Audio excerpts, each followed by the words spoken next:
All right, hey, let's see if we're live. Checking in on my channel here real quick. Let's fix my window. There we go, buddies. It looks like we're going to be live. It hasn't queued up. Apparently, my timing is off with OBS and YouTube stream. So hopefully that's going to align today. Let's double check to see if I've come through at this point. I'll probably be live, and there I am. I'm live. Great. Mic check. 1, 2, 3. I'll probably be live, and there I am. Yeah, it sounds good. Okay, cool. So let's drop back down there, and we'll get to work here in a hot second. I just want to do some social media post updates real fast, just to do shout out stuff, and then we'll get to work here. I'm a little late to the game. It turns out. The DMsGuild contacted me this morning about the Spelljammer Combat and Exploration document that I published. They've decided to highlight it for Cyber Monday, so it's got like an 80% discount right now, which is insane. I've never had one of my products highlighted for Cyber Monday before, so I don't really know how that stuff goes, but I'm pretty excited. So let's make sure we have everything lined up properly here. Check, check, check, check, check. Cool. Okay, and let's fix my windows here. Check, check, check, check, check, check. There you go. Okay, cool. And hey, if you're on the X Twitter platform, I'm at Phil Kearney. Here's that discount code that they were talking about. But you can see the same one here on my YouTube stream. If you drop down here to the Spelljammer Combat and Exploration, it's an insane 80% discount right now. So yeah, check this guy out. If you like Spelljammer and you like D&D 5e game mechanics, this is a pretty cool book. It uses 5e game combat rounds, an action economy for ship combat. As well as has like a whole bunch of like conversion guides and stuff like that for Light as Araxis. If you're interested in that sort of stuff, check it out. So my name is Phil Kearney. I create role-playing games, I illustrate them, and I publish them online. And we are currently working on an Eberron adventure. Here, hold on, let me give you the book cover here real quick. The Crystals of Mabar. This is the book cover. It's in the Eberron campaign setting for Dungeons & Dragons 5th edition, which we'll be publishing on DMsGuild once it is finished. We're currently building the artwork for it, so we already have all the page layouts for the book done, and it's in a 16:9 digital format because I do PDFs for digital distribution. So this is a 16:9 format. It fits great on your tablet horizontally and vertically. Each vertical. This is 16:9. So it's 16:9 horizontal, and each individual column is 16:9 as well. So if you need to look more closely, you can tilt it upright, and it will zoom up text huge. But it's already a 16-point font. So that tells me that if I understand correctly, a 12-point font for people with normal vision would be able to view the entire tablet, basically like at this distance, and be comfortable at it. That's amazing to me. I'm blind myself, so I can't even fathom what that would be like. But I understand that's pretty normal, so that's exciting. We'll see. Hopefully, we'll see. Hopefully, the public will receive it well. So that's what I'm trying to say. All right. We are working on. I like how she turned out. Here's a little puffy. Let's bring it down just a smidge. We are just working on.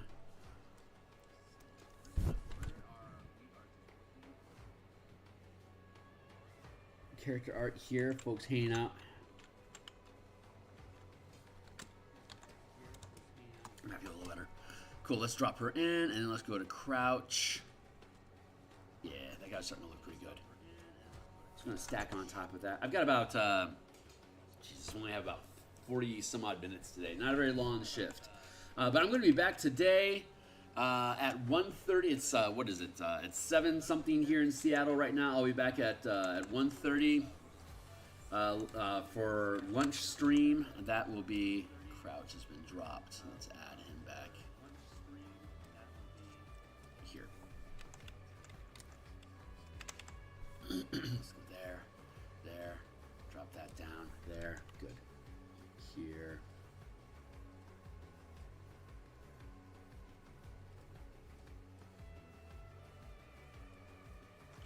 Mew.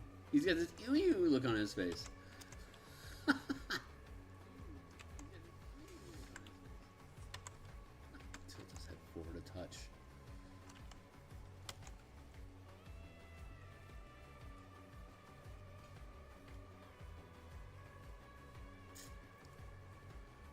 had a twist. It's going to feel probably pretty right when we get to it. Here.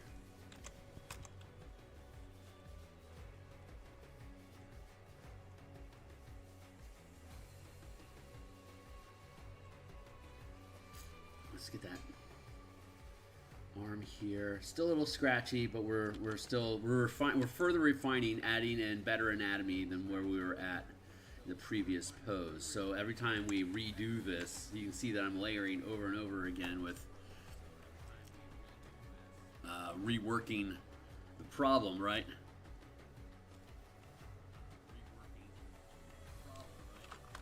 Delete. There we go.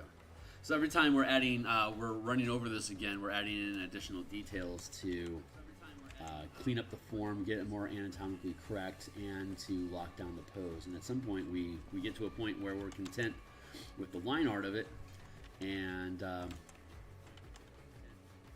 we move into coloring.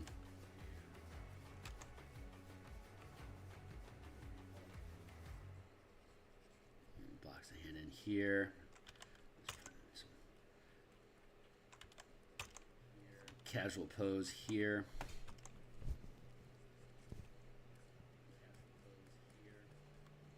Like in here, like that. Now I'm just messing around with anatomy, like just anatomy that I know.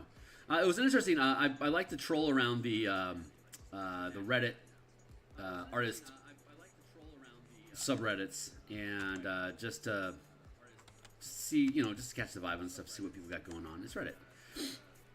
And a question that hit me over the weekend was somebody asking, when can I stop using references in my art? Like, when will I be able to just paint from memory? And it's like, you can only paint from memory if it's something that you can visualize in your mind. Really, or whatever method that however your body works. You have to have enough of a visual library stored up inside of you for you to just know, like what a pose is, right? I didn't know the proper angles for sitting cross-legged like this. I didn't have an accurate enough library in me to be able to pull off this crouching pose that we've got going with this guy right now. These are things I had to reference.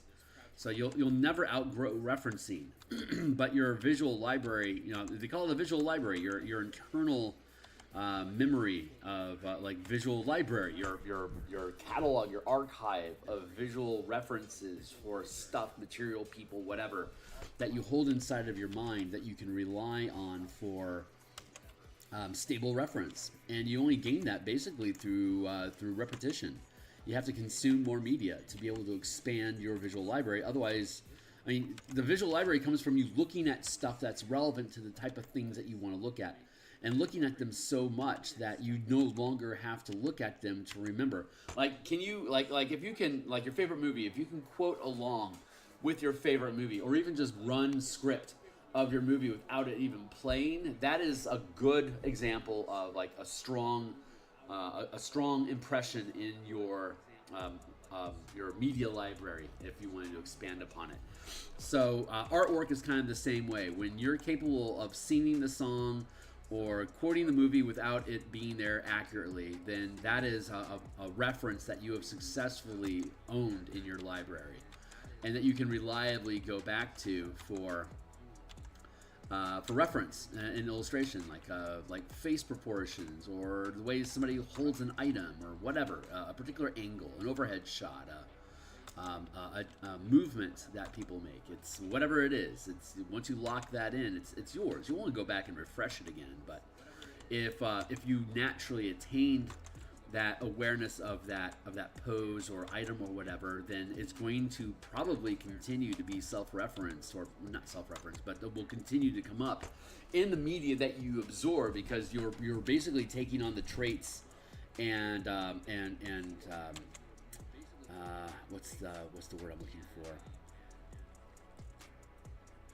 Like you're constantly adding, like reinforcing the things that you're viewing in your library. If your library was built from like Lord of the Rings movies, for example, if you love watching those movies, you're naturally going to start thinking about orc design in the way that they're depicted by Jackson, and I forgot his name offhand. As opposed to like if your favorite reference for orcs was the Hobbit movie in the 1970s, where they're very pig-like, as opposed to more like proto-human. So your references are going to really influence just the style and the language that you use to express things, and so it's good to constantly be updating and testing and checking the references, your visual library inside your head to make sure it's the best stuff that you want to use. I'm a little rambly right now, but cheers. If anyone got any questions, be welcome to ask. So I'll be back. We're going to continue working on Spelljammer subclasses today at 1 o'clock Seattle time, which will be 4:30 East Coast, like New York time. And we've gotten 12 of the 13 subclasses done. The only one we have left is Wizard, and then so we'll build that out. Once that's done, we'll start working on cleanup on that. We'll probably bring in an editor to look over the language, make sure everything that we're using is compliant with 2024 mechanics, and then we'll start doing artwork for it. And we'll be doing that artwork probably on Thursday nights and Saturday mornings until it's completed. We'll see how well we can lay out the pages, how much space we have, if there's a commonality.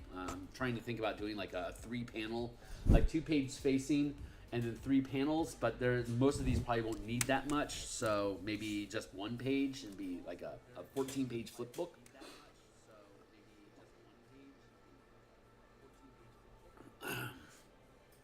It'll probably be like $4, but then I'll discount it to $2, while the Spelljammer Combat and Exploration book is 107 pages for $20, and we drop it down in bundles. We drop it down to $16, so you get $24 worth of subclasses and the Spelljammer core mechanics, and you would get those for $18. And then we last month we finished the asteroid debris art asset packet. Sorry, I was scratching my leg. It's like 120 different asteroid tokens that you can drop into virtual tabletop or print out on a page for use at your home table. And I think we're going to make that $5, but then reduce it down to $2. So that would take the Spelljammer Combat and Exploration, the Spelljammer subclasses, and the Asteroid Asset Pack. All of those for $20. When you would add them together, it would be $29. So what is that? That's a 30-some-odd%. That's like a 32% discount. So that's that bundle. We'll probably have that bundle out. Well, I mean, we'll probably start working on it next week.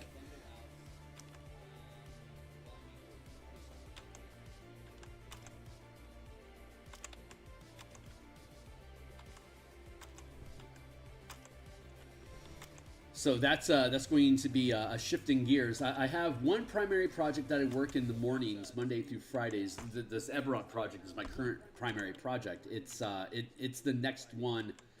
It's the next significant project that I'm working on to get published on DMsGuild, and it's the biggest project, the most workload involved with getting it completed. So I have dedicated time to it Monday through Friday. As well as this is the project that I work on off stream, and then Mondays, Tuesdays, and Friday lunchtimes. Sometimes Mondays or Wednesdays, but this week it's Monday. Mondays, Tuesdays, and Fridays at lunchtime.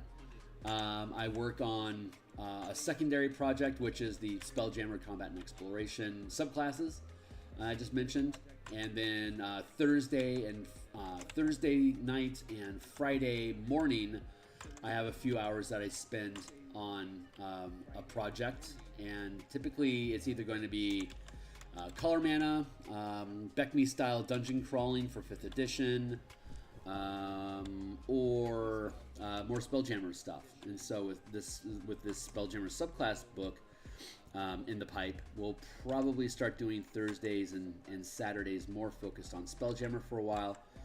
And then on top of that, we have the Martial Powers playtest that we are doing our session 0 with tonight.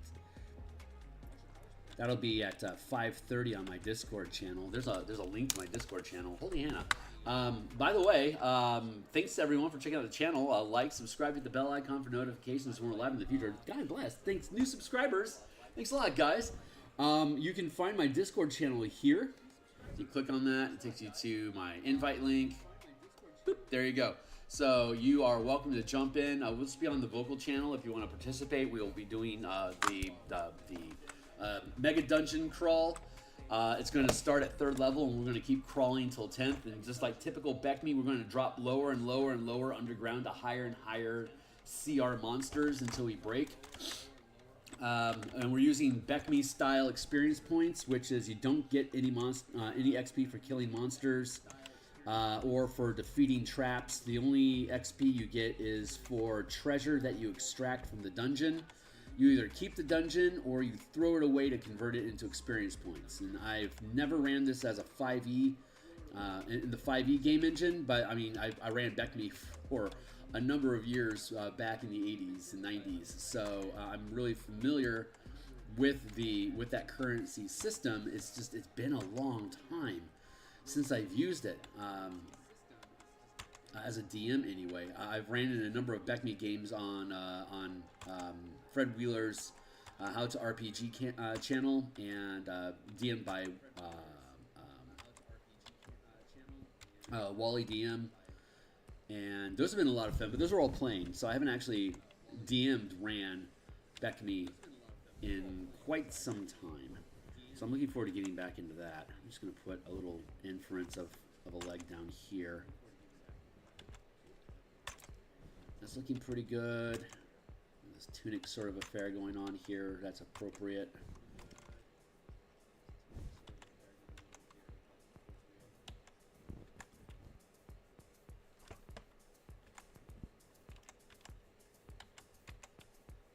Yeah, I like that. This is looking pretty good.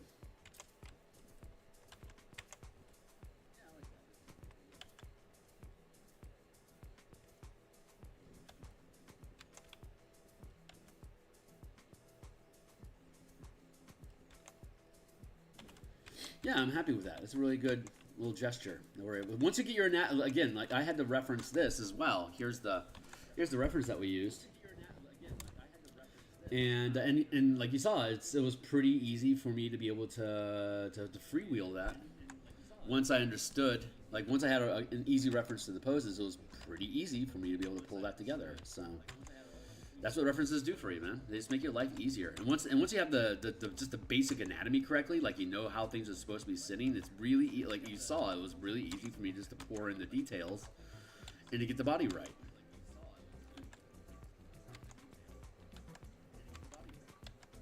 There, just do that.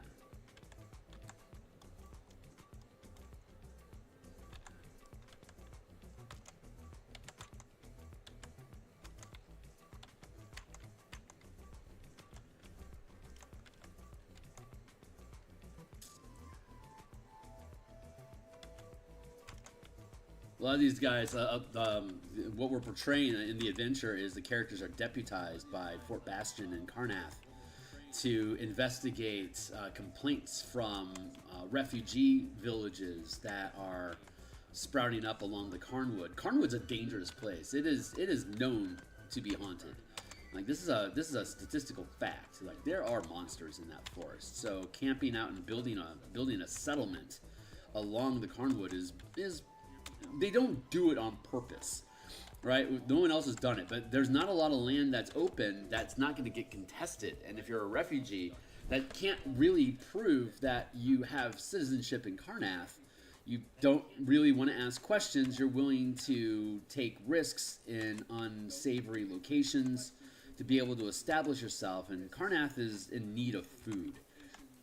So if you're willing to set up a farm and start building for for Carnath, they're really not going to ask where you're coming from.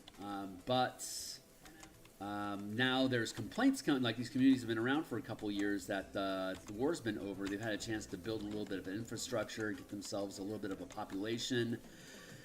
And now there's problems. They're still undocumented. It's still not a legally recognized community by Karnath government, but they're growing large enough that they need the protective infrastructure of constables and like the Fort Bastion sheriffs to oversee potential crime exploiting these communities. And it's tricky. They're not documented. You don't want to ask too many questions, otherwise it gets tricky for everyone involved.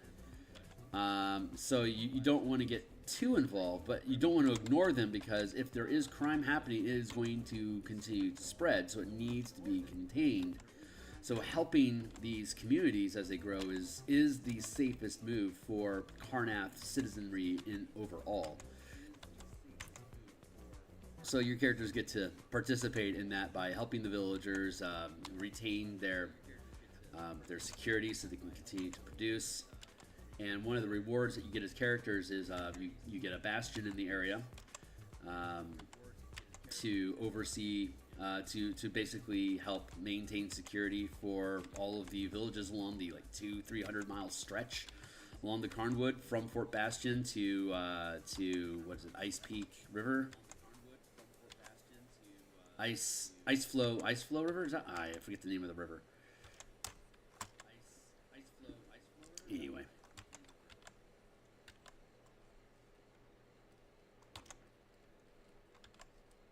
Kick that knee off to the side a little bit more.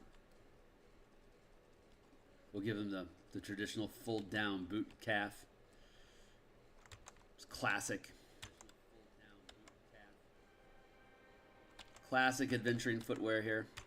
Let's see if we can add some interest to it, put in some of those cool motorcycle belt loops.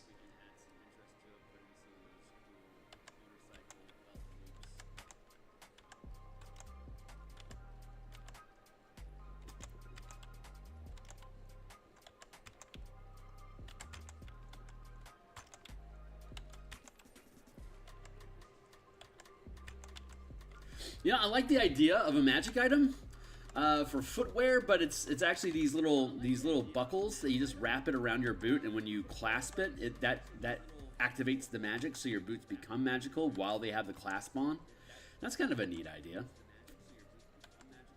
It's like if it's if it was just a generic bonus of some sort, like you could instead wrap it around your arm. Yeah, who knows?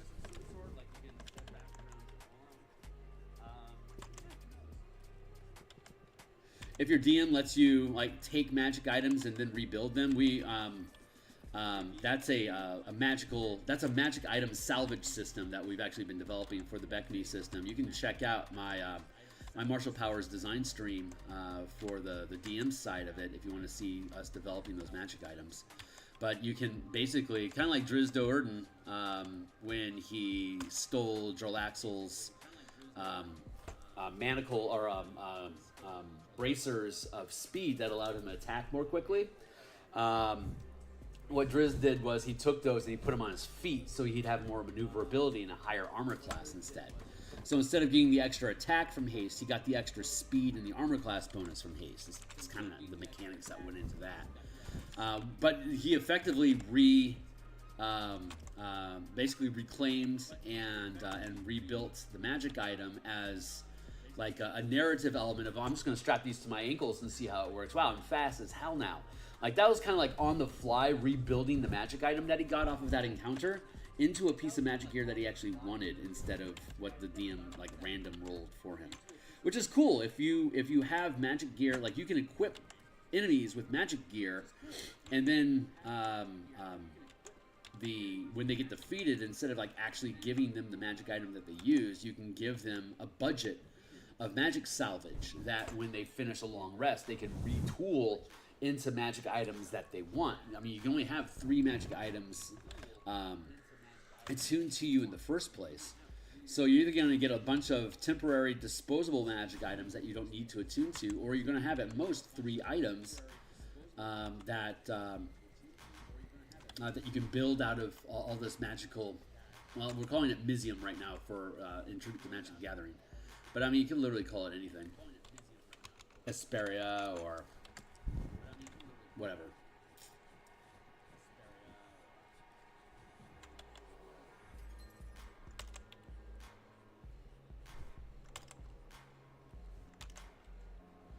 But since you can only attune, you may as well like slot up as much as you can, and then as you continue accumulating treasure, you can continue breaking it down into the Mizium to collect, and then bind into your item to upgrade it from like a non-common to a rare magic item, or rare to very rare, or eventually to legendary. As you accumulate more just magical radiance to infuse into your items. It's a decent system. It's hardly original. I mean, it's hardly original. There's been like monster part harvesting and stuff, but I haven't personally seen a magical harvesting system. I'm sure they exist somewhere, but it hasn't been obvious to me.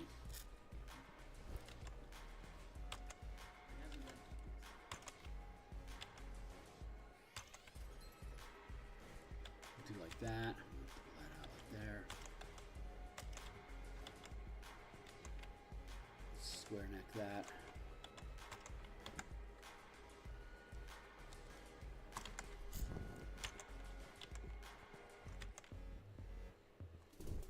And this arm can probably be bigger. I think it's too small in relationship to the rest of his body, so I'm just going to cut, paste, expand. There, that's starting to look about the same. Here to here.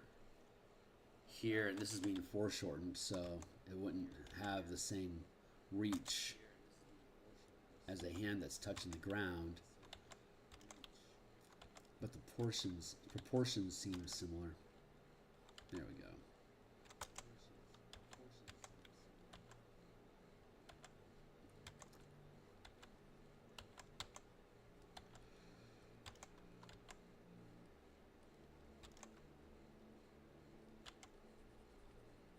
Let's fix those fingers.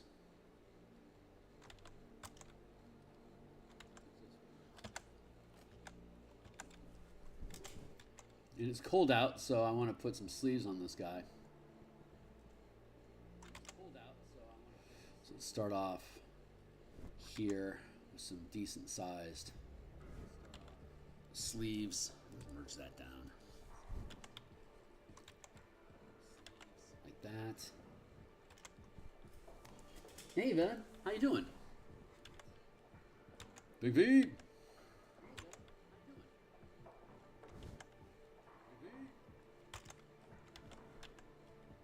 How are we doing on time? Man, we still got a little less than a half hour. But we'll be back at 1 o'clock today. That'll be 4:30 East Coast. We'll work on the wizard for the Spelljammer subclasses, and that will round out all of these subclasses. So we'll hire an editor at that point to do some cleanup.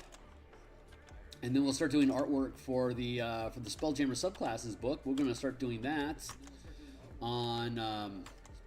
We'll probably start working on the book cover maybe as soon as this Thursday or Saturday. Since we're moving it, we'll have to do a little bit of cleanup, and once we do, like, we'll do language cleanup, and once we do the language cleanup, then we'll be able to hire an editor to then check our shit. And then once we go through that process, then we'll be able to do layouts and interior artwork. Character options are so much easier to build than like a full adventure. There's so much less moving parts.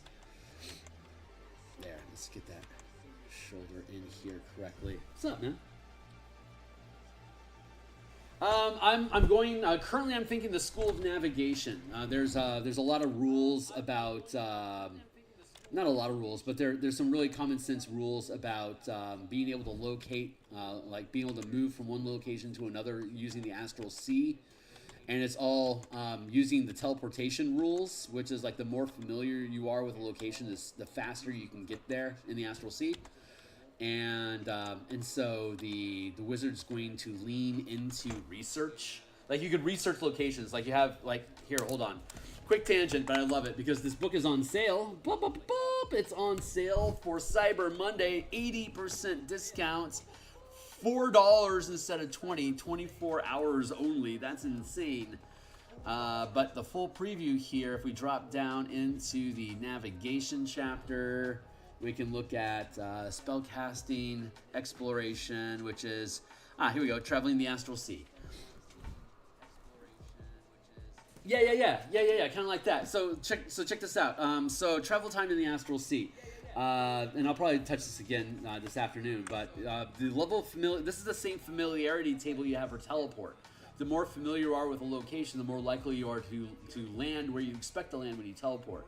And teleportation crosses through the astral sea to get to your next location. Spelljammer just slows down that process where you physically go to the astral sea, drift through it to the next location, and then drop into that location, as opposed to like blip blop and then you're there in one round.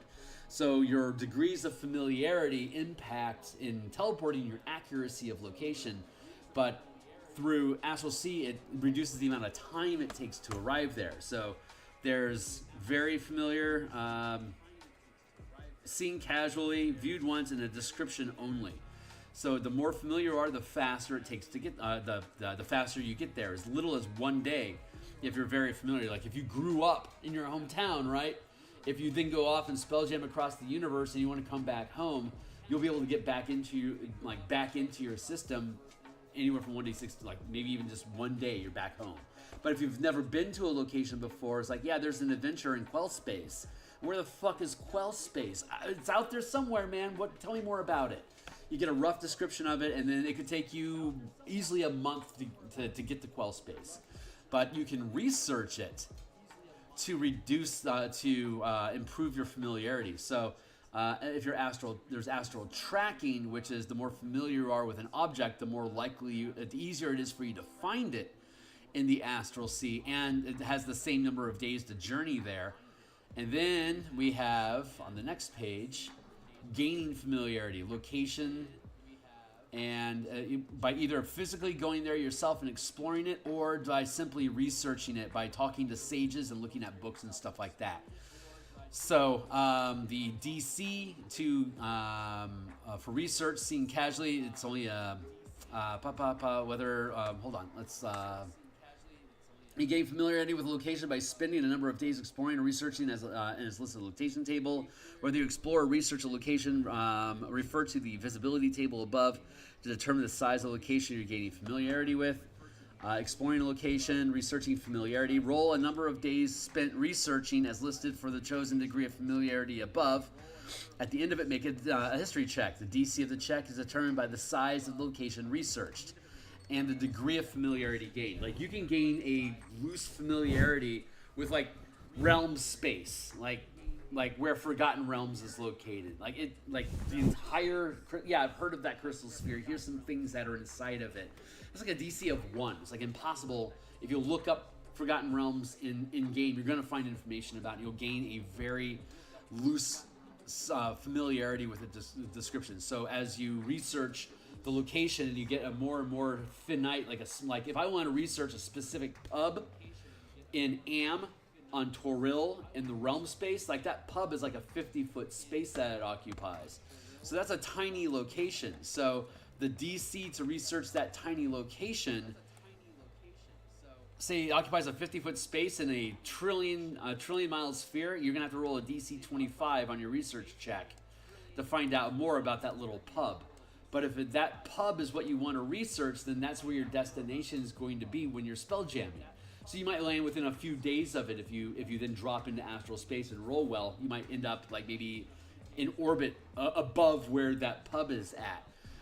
But like if it was like the entire, like if you want to learn about the entire system, right, that's 1 million miles or more, the DC is 1. It's like literally impossible for you not to find out about realm space if you ask about realm space. So the scaling, the target that you want to learn about, the size that like if you want to learn about an individual, like to be able to land next to that guy where he's eating a sandwich, researching that guy is going to be a DC 28 as a location for you to find, right? Or like a particular phone booth on the corner of 5th and Main down in London. Like, that's going to be incredibly difficult for you to research specifically to target as a destination for your astral travel. So that's what the scaling system's about. And so the higher degree of familiarity you need, it also becomes similarly more difficult. So the idea of the wizard is to manipulate these mechanics so that it's easier for the wizard to research it or to be able to use spells to be able to attain that familiarity. And that's like one piece of it. So then we'll figure out what the rest of it is. But that's the mechanic that I want to play with the most. Imagine how fast I could go between home. Yeah. That's exactly what it's meant for the home base. Is because the more familiar you are, because if you're familiar with home, it's easy to get home, but it takes a long time to find new locations. And it creates an economy for wayfinders. So if you could spend your career becoming familiar with different exotic locations that people want to go to. So they hire you to get there faster. You can get there on your own, but I can get you there maybe in a day. I grew up there. I can get you there fast.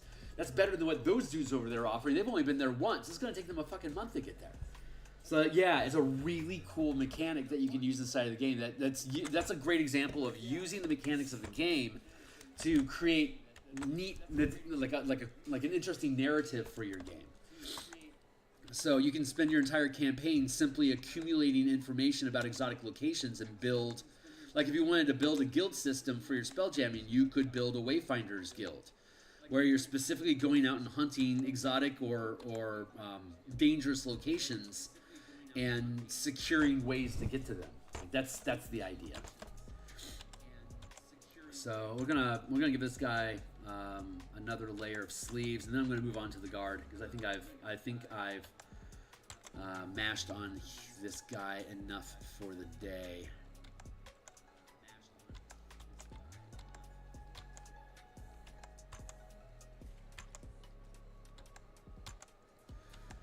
But we should be back around 6:30 tomorrow. We'll have more time to. And I don't need to have his muscles as pronounced. He's layering, so I don't want to have too much definition underneath the fabric. That feels pretty good for now. Probably give him like bracers or some shit. Nah, doesn't feel right now.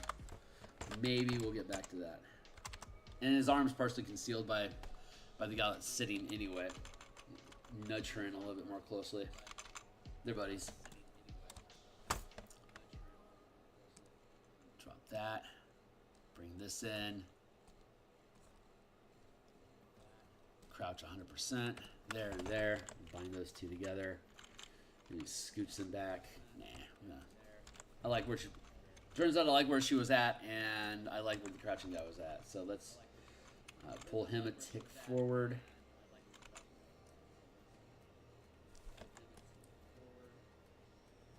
Yeah, that looks pretty good. No complaint. Let's get on to the guard. What's up, Sister Soldier? Sister Soldier, that's what I told ya. Dim sum tents. Guard. Let's work on her. I'm gonna have her looking over towards s'mores a little bit.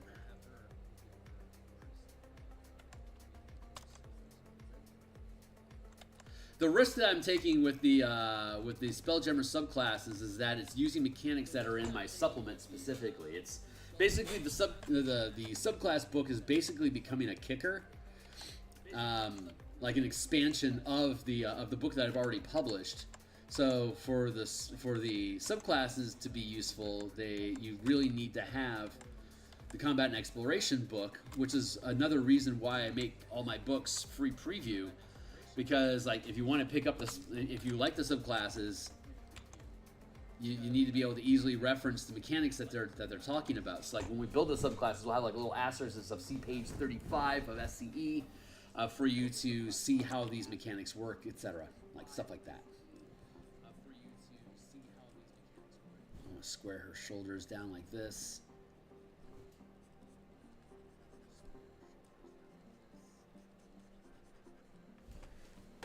Hey, what's up? as an Anthrolinus horror serval. That is not something that Karnath would.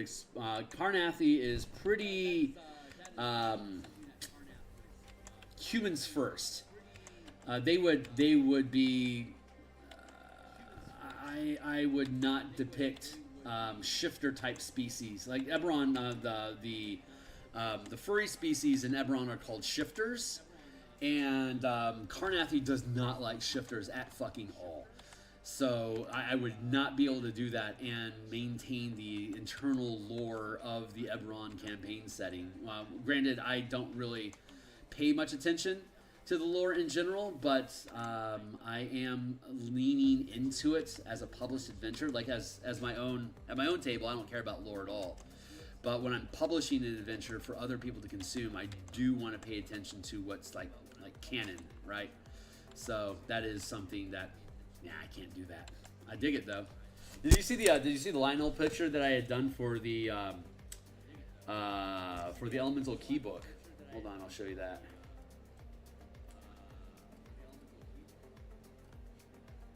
Where'd you go? There you are.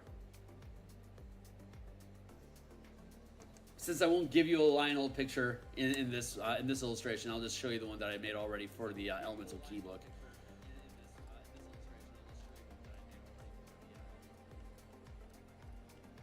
Here you go. Bam. What a stud. This is emphasizing the missile deflection ability, which needs to be updated. This whole book needs to be updated for 2024. But it was still relevant at the time. But yeah, here you are, catching a flaming boulder being tossed by giants off screen. I dig Lionels. I think they're really cool. Leonin, sorry. I'm a big fan of Leonin. Hell yeah. Kitty! That was in the Elemental Key book, and of course, free preview. Check it out. Kitty! That was in the Elemental Key book, and of course, free preview. Check it out. Oh man, this chick's got a haughty look on her face. H-A-U-G-H-T, like huffy. Pissy almost.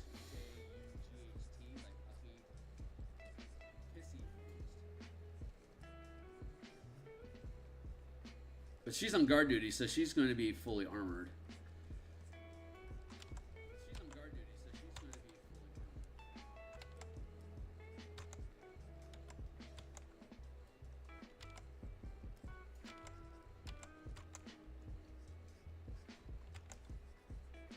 I love D&D as a setting because it builds internal logic into the world of Magic.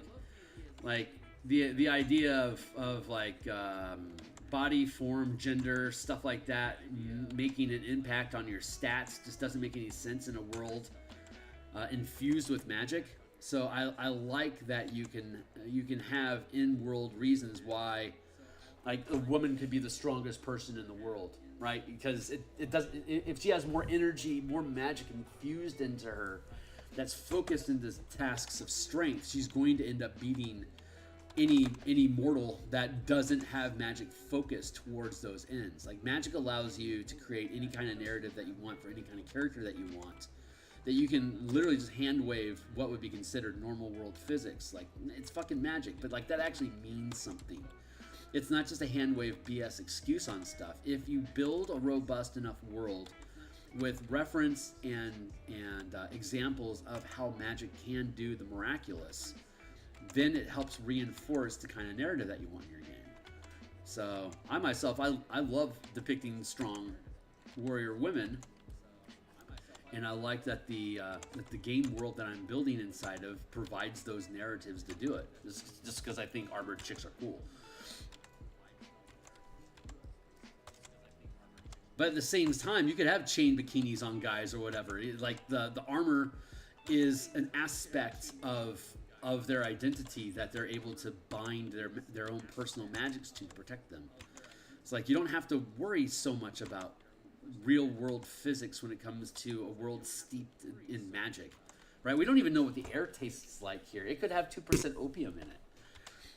Right? We don't even know what the air tastes like. We really just don't know. So you can't, like, each world can be different. So there's no rules behind that stuff. So whatever kind of fun narrative that you want and how you want to be able to depict your characters and what seems sensible and realistic for you, is you are able to do so with 100% authority. And I love that. I just love that. Yeah, yeah, yeah. Yeah, exactly. See, it's cool. It's a strong person. Arcane is so cool. They depict all sorts of, regardless of where they're at on whatever spectrum you're looking at, there are strong characters with heavy conviction that uses that emotional energy to produce effects in themselves. And when it's an aggressive ball breaker like Vi is, for example, it makes sense that she's going to gravitate towards tanky type of magic items that are going to reinforce the type of personality that she is. So I think that stuff is fun. I just think it's a lot of fun. And I think people get too tied into whether someone's respecting something or not, or whether someone's being realistic or not. It's like, get past all that and just get into the vibe of what it is that we're working on, and try to figure out how these things can actually work.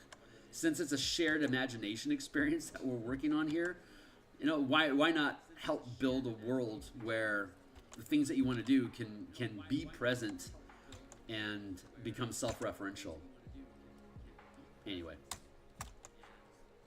Phil, thoughts for the day.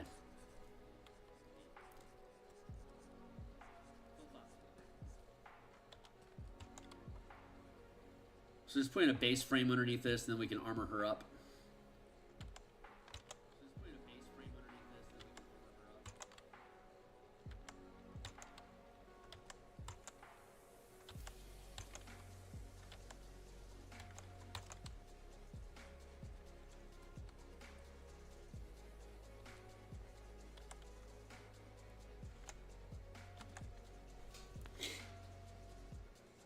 Strong in two different ways.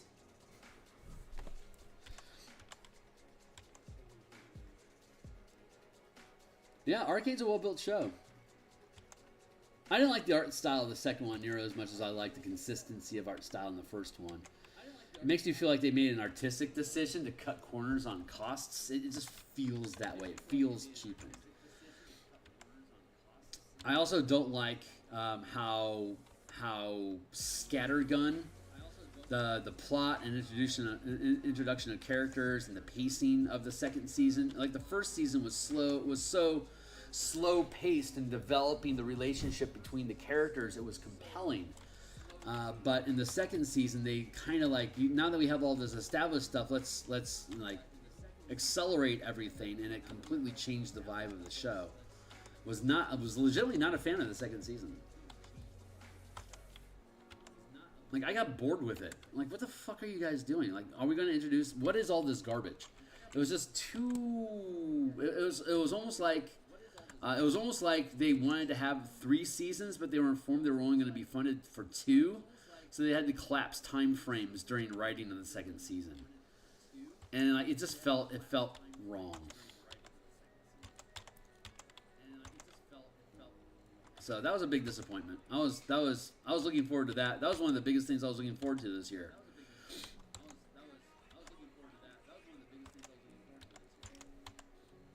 Alas, earwax.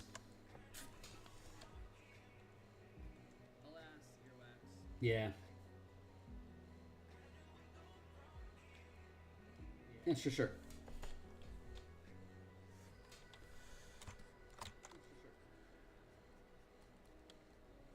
Yeah, whatever decisions they made, they were made, and I just wish I'd seen better. I finally finished the 3 seasons of Traveler on Netflix. Travelers is such a fucking cool show.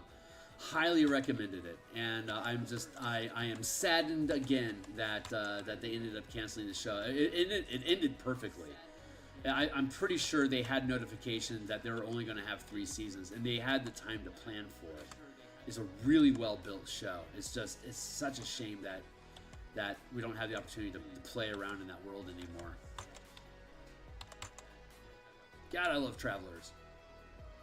But I'm a time travel show junkie. I love that shit.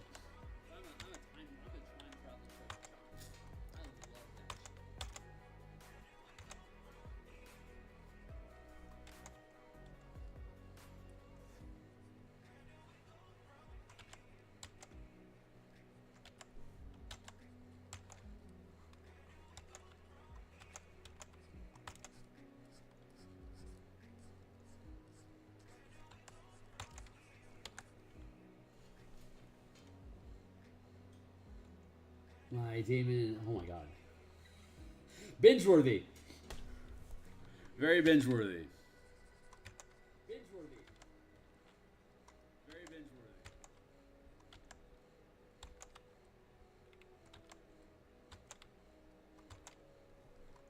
That feels good. Let's get these. That doesn't feel right. I need to get the posture's broken. I've got sort of a 15-degree top down angle, and it's 8 o'clock. So I'm gonna have to cut it here. We're gonna be back at crouch. Let's drop him down just a touch.